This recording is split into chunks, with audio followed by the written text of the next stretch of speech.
Let's go.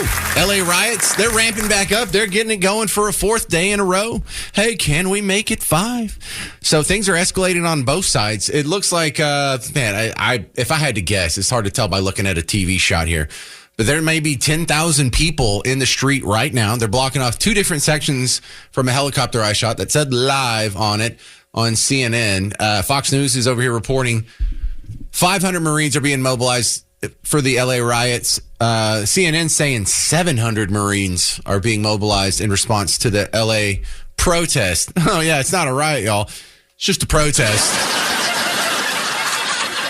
So I don't know who's right, but hundreds of Marines, if it's believed, are being mobilized for the LA riots. So is this going to quell the riots, or is this going to escalate things? We're going to find out the hard way when the sun goes down tonight, and I'm sure we'll cover this on the James Show tomorrow. But if you have any comments, reactions, theories, because a lot of the questions swarming around right now is, why now? Why is this only happening in certain areas and not everywhere else they did riots? Who's behind this? If someone is behind this, is this just completely organic? 800-288-9227. This is Tate in Burleson. You're on WBAP. Go. Yeah, you keep comparing the LA riots with the January 6th insurrection. Yes. But if you think about it, there's several similarities. You keep saying that January 6th was only matter of minutes when it was actually 3 hours. Woo! 3 hours? Whoa. You mean in a row? Because we're on day 4 here. We're on day 4. Exactly. Yeah, okay. So it was 3 hours. Okay. And the purpose of the insurrection was to keep Donald Trump in power. Now, this is dealing with immigration. I don't agree with it. I don't agree with rioting and destroying property. So I get that. But again, stop trying to minimize January 6th when you say it was supposed to be an insurrection of cool, when it actually really was. So what was the title of the event? What was it called? Stop the Steal? Yeah, Stop the Steal. So they were concerned about the legitimacy of the votes that were had on Election Day 2020, right? Correct. So does that sound like people were trying to overthrow the government or maintain the current democratic integrity of the government? Being a intellectual person that you are, you already know that once the state certified the election, there was nothing else to be done. And the president at the time, Donald Trump, continued to lie. His own attorney general said there was no evidence. The state of Georgia told him, you were wrong. You didn't have any evidence. But he continued to lie. He profited off of it. And he continued until he got up to January 6th, where he led a rally. So, again, you guys voted him back in. So he's your president. He's your leader. So continue to support him. I'm an American citizen. I support the Constitution, and I know what's right or wrong. And when you sit in the military, and you guys keep talking about, allow me 10 seconds. Go ahead. You guys keep talking about the Constitution.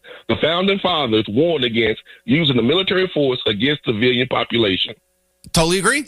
Yeah, so we're not using a military force against the civilian population. We're using a military force to protect federal buildings and federal agents who are executing the law, lawfully executing our immigration laws. So when they engage with the civilians, and you don't think there's going to be maybe seen as an escalation or possibly lead to more violence?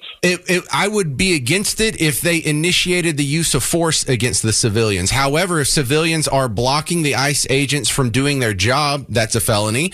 But it's also like they're initiating the use of force. And they're not just going to go in there and start hitting people in the heads with the butt of their guns. They're supposed to be there in case what happens on Friday happens in the future, I guess starting tomorrow or whenever they get there. But even if the people, let's just go ahead and go in your scenario and say the people were all wrong to question the integrity of the election. You can't say that there was no evidence or no reason to suspect the outcome of the election. When you have, for the first time in your life, Tate, the first time vote counting was stopped on election night. You know that had not happened before in American history, like going all the way back before we had electricity or even the telegraph or a choo-choo train, like going all the way back to the 1700s. They never stopped counting votes, and they haven't done it since. That was a one-time thing. Now, if it happens just, it's an accident and it's just a coincidence, and okay, let's think about it. It happened in a swing state. There's only about 10 real swing states out of 50. So there's only a 20% chance chance that it was a not deliberate, just a coincidence that this happened in the swing state.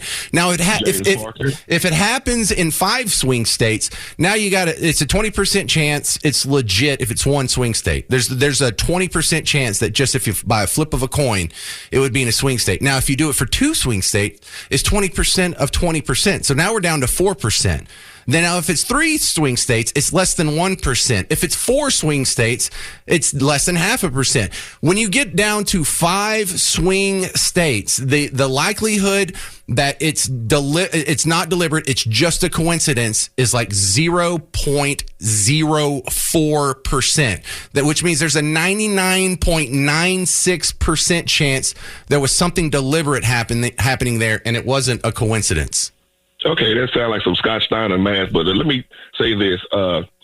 Each state that was being contested conducted audits. Some states did 3 actual audits where they went back and... Not all states did an audit, but listen, you will pass an audit. The states did. Well, yeah, so let's look at Pennsylvania. Yes, they passed the audit, but the audit that they passed didn't have signature verification. It didn't have postmark date verification. So if you can if you can shut off the lights, fill out a bunch of ballots, stick them in the box, and that you don't have to have a signature or postmark confirmed, whether it has a postmark or whether it has a postmark by the correct date, you can still pass an audit with fraudulent ballots. On top of that, those 2 laws there where they didn't do the signature verification or the postmark verification, these were not rule changes that were initiated by the state legislature. It was the Secretary of State of Pennsylvania who, with just an executive fiat, changed the law. So that's a violation of the Constitution because the Constitution is crystal clear. The election laws for each state is supposed to be set by the state assembly and the state assembly only. So to say there's nothing suspicious about it, that's either uninformed or disingenuous. No, Greg Abbott did the same thing in Texas at the time. And that was wrong, too.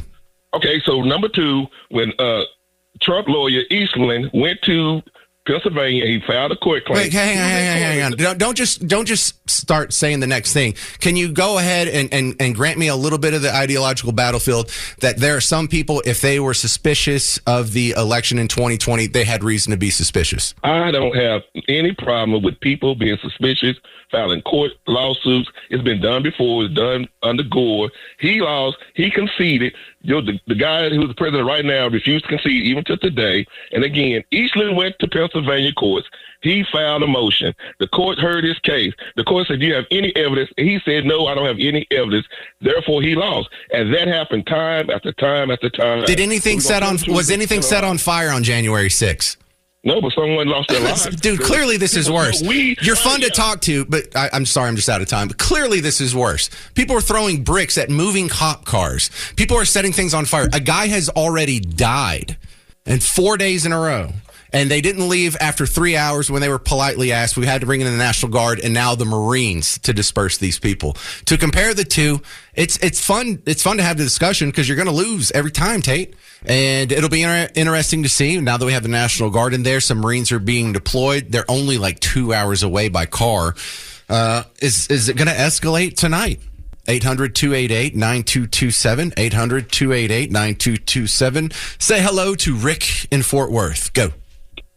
Hey, James. Hey, that January 6th discussion is just bad faith. You know, these leftists, they think January 6th is on par with 9/11 and D-Day and the Holocaust. So Clowns, when leftist brings up January 6th, what they're really saying is because January 6th happened, we have the right to do whatever we want.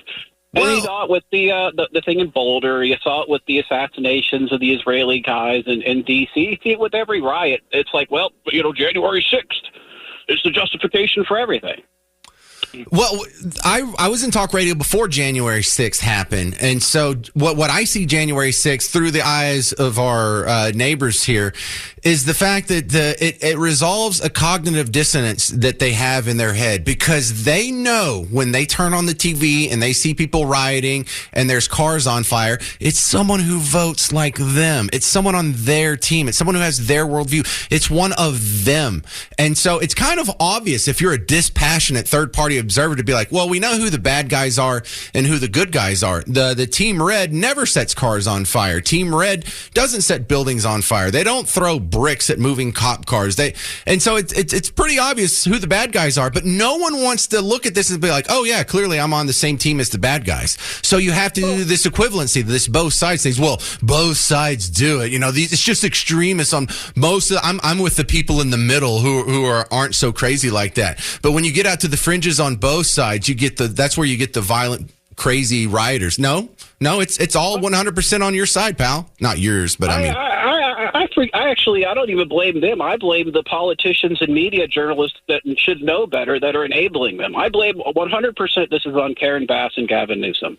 Well, I like having that discussion because, Rick, if someone is being brainwashed by the media into believing absurd things, Trump's literally Hitler, we're literally fighting the Nazis, and it makes them do absurd things or atrocities, basically, whose fault is that? Is that the fault of the people lying to them, or is that the fault of the people believing the lie? I would say the people lying are accessory to murder in that case. It'd be like as if you planned a murder and then you went and helped them clean up the body. I would say you're equally guilty. Yeah, and if it happened on an individual basis like that, I think there's something to be said. But who do you arrest? Do you go arrest Jake Tapper? All of you, Scott Pelley and everyone? Here's our real-life example, the Gretchen Whitmer case. That guy was completely, honeypotted by the FBI. I mean, that thing was completely orchestrated by the FBI, and he's still sitting in prison for it. Yeah, well, for political motivations, but yeah, that's a good comparison. I like that. So but it's not even just the media. This is something that these people have heard. White people are evil, or white supremacist domestic terrorists are the things you got to watch out for, or, this place is just teeming with Klans members waiting to oppress people based on the color of their skin. But they weren't just told that by the media and Good Morning America. They were told that by most of their professors, most of their favorite musicians, most of their favorite actors, most of their trusted politicians. So you can't put this all on the media. There's a whole mindset where if you're on Team Blue, you just have to admit your side is the violent one. Your side is the one that sets things on fire. Your side is the one when Elon Musk was a Democrat, Teslas didn't spontaneously combust, and there wasn't a big epidemic of people keying their neighbors' cars. So how do you answer, even for the people who aren't throwing bricks and setting things on fire? All the people out there keying stuff or messing up Tesla dealerships. When he was a Democrat, that didn't happen. When he was identified as a Republican, that happened. I think we're both in the same camp here. I just don't see how they don't admit or can't admit that you're on the bad side. See, James, I think, unfortunately, the answer to those questions were on the Epstein tapes, and those were destroyed. Ooh, I like that too. But look, there's still the sense of moral superiority that has to be ingrained in people before you go do this. You wouldn't go throw bricks at cops unless you had already been convinced that the cops and this society and the people in charge and Republicans and racists and Nazis and white supremacists are the real driving power behind it. But no, you're bringing up all kinds of good points there. Thank you very much, Rick in Fort Worth. Now, coming up next, we're going to take a break from the fun little riot talk to play Dead or Alive. I got to give away 2 tickets to see Seether and Daughtry coming to the Pavilion at Toyota Music Factory on November 11th. Special guest POD. For information and tickets, you go to livenation.com, or if you want to try and win on Dead or Alive, you can call right now, 800-288-9227. 800-288-9227. Dead or Alive, and today's category is TV shows from 1981. That's before you were born, wasn't it? Uh-huh. All right. I'm James Parker. It's The James Show. News Talk 820 WBAP and on 93.3 FM WBAP. Bob Lavelle, Home Marketing Services on The James Show.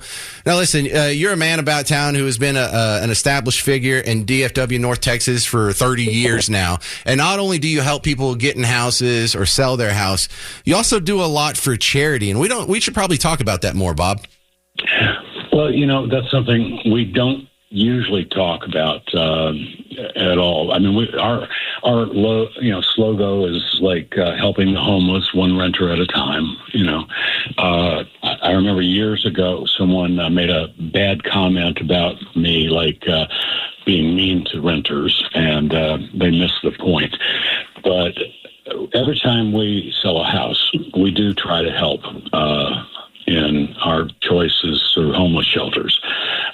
Today, I did a tour with the CEO of my favorite shelter that does amazing work. It's called UGM, the Union Gospel Mission. It's unbelievable what they accomplish, and I was impressed. I did a full tour of the men's and the women's facility. That's where we've done our donations in the past, and we'll continue to support them. They house over 350 men on a daily basis and 350 women and children. And what they've accomplished in putting people through work programs and rehabilitation and so on.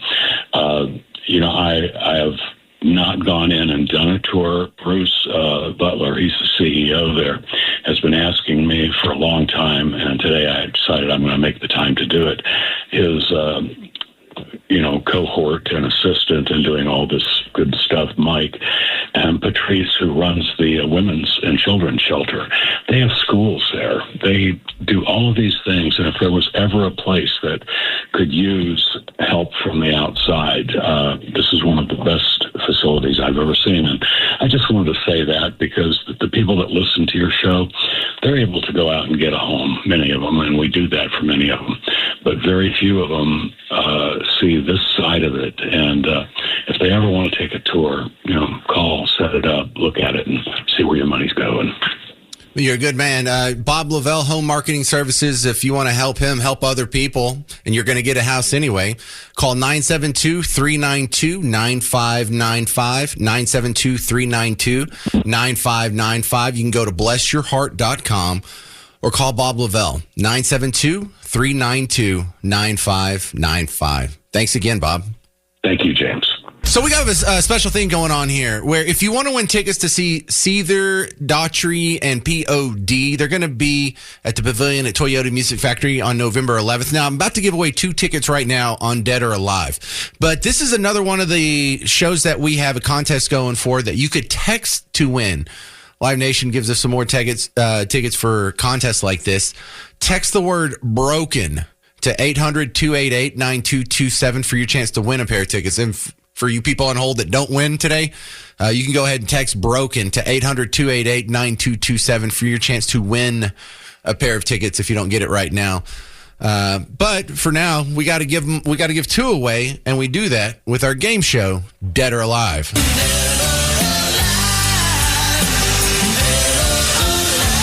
All right, thank you, Mr. Jovi. Hey, all right, welcome to Dead or Alive, everybody. This is the easier of the game shows that we play.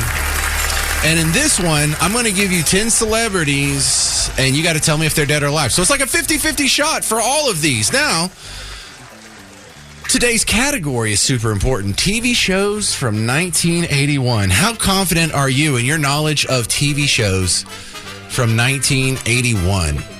Let's start with Nicole in Gun Barrel City. Hey, Nicole. Hello. All right, you ready to play Dead or Alive? I sure am. All right, let's get it started then. In the category of TV shows from 1981, from Laverne and Shirley, Penny Marshall, Dead or Alive? Dead. All right. Eric Estrada from Chips, Dead or Alive? Alive. You sure about that? Yes. No. Okay, you were right. I was just making you hang there. This is a native Texan, John Hillerman. He was born in Denison, died in Houston, but for a brief second there, you knew him as Higgins on Magnum P.I. Is he dead or alive? Higgins. Alive. No. Man. All right, don't hang up. It might circle back around to you, Nicole. Stay put. We'll see if we can get a winner out of Brian in Plano. You ready for Dead or Alive? I'm ready. All right. So we left off with Higgins. Melissa Gilbert. She played Laura Ingalls Wilder on Little House on the Prairie. Is she dead or alive? She's alive. Yeah, she's alive. 61 years old. Looks pretty good. Linda Lavin. Alice from the TV show Alice. Dead or alive? She just died. Yeah, she did. She just died last year. Oh, he knows his stuff, Brian. Good job. Sherman Hemsley from George Jefferson from the Jeffersons. Dead or alive? Say it again. Yeah, your cell signal's dead. Frederick Grandy. We know him as Gopher on the Love Boat. Dead or alive? Alive. Man, how do you know all this? I had to look that one up. Catherine Bach, the great Daisy Duke. I think she invented those shorts, too. Is she dead or alive? Alive. Alive. Loretta Swit, Hot Lips Houlihan from MASH, dead or alive? Ooh, dead. Yeah, she just died 2 weeks ago. And finally, well, you're just killing it, Brian. You're breaking Nicole's heart over here. Patrick Duffy, who was Bobby Ewing on Dallas in 1981. Is he dead or alive?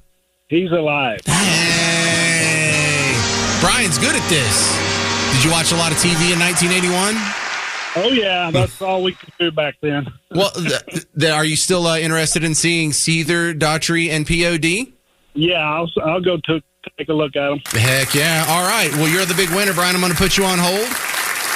One of the Garretts will get your information. We'll email you a couple tickets. This has been today's edition of Dead or Alive.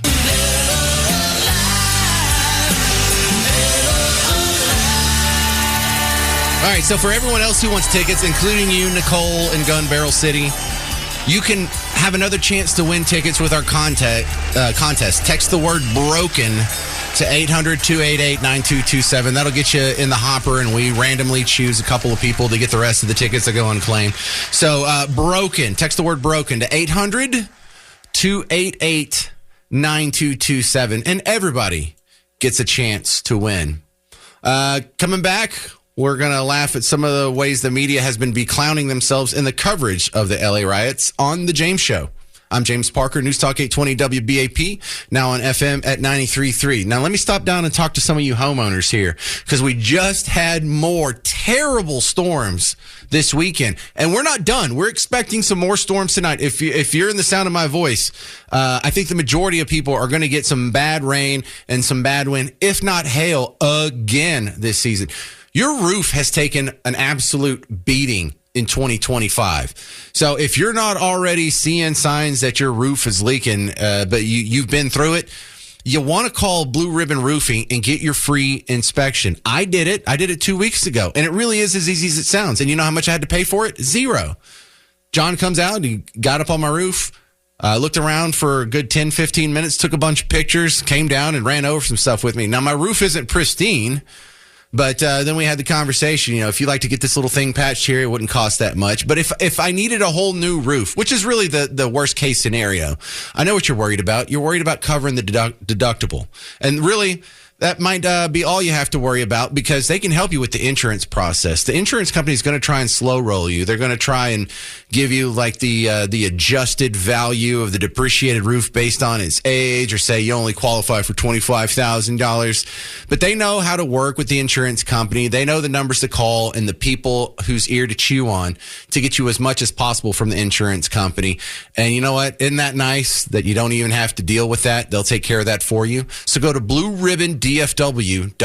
BlueRibbonDFW.com. Is there going to be worse riots than what we saw in LA the last 3 days? Because we're already ramping up for day 4. And the rioters don't sound like they're ready to calm down and get back to work. The powers that be, well, Karen Bass, the mayor of Los Angeles, and Gavin Newsom, the governor of California, don't seem to be too awfully concerned about it. But Donald Trump sent in the National Guard, and then we have reports on, one report says 500, one report says 700. Somewhere in the middle, I guess, maybe is the truth on that one. But Marines, hundreds of Marines are being sent from a close-by station at 29 Palms.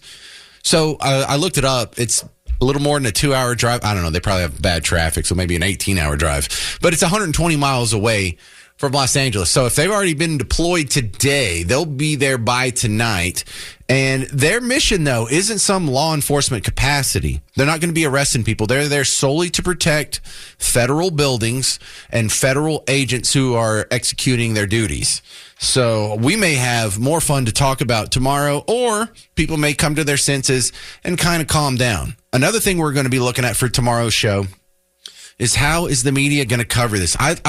Garden, I guess now, the Marines. That's going to escalate things. Oh, really? Trying to stop a riot escalates it? 3. Are there 3 on fire? It looks like 3 are on fire. Yeah, it's just 3. But there are 5 Waymos in that area, but 3 are on fire. It's a precarious situation. You want to maintain control and get order back in the city, but if you try and do so too in a certain way, you're going to devolve here into some really bad confrontations. And so it could turn very volatile if you move law enforcement in there in the wrong way and turn what is just a bunch of people having fun watching cars burn into a massive confrontation and altercation between officers and demonstrators. Just having fun watching cars burn.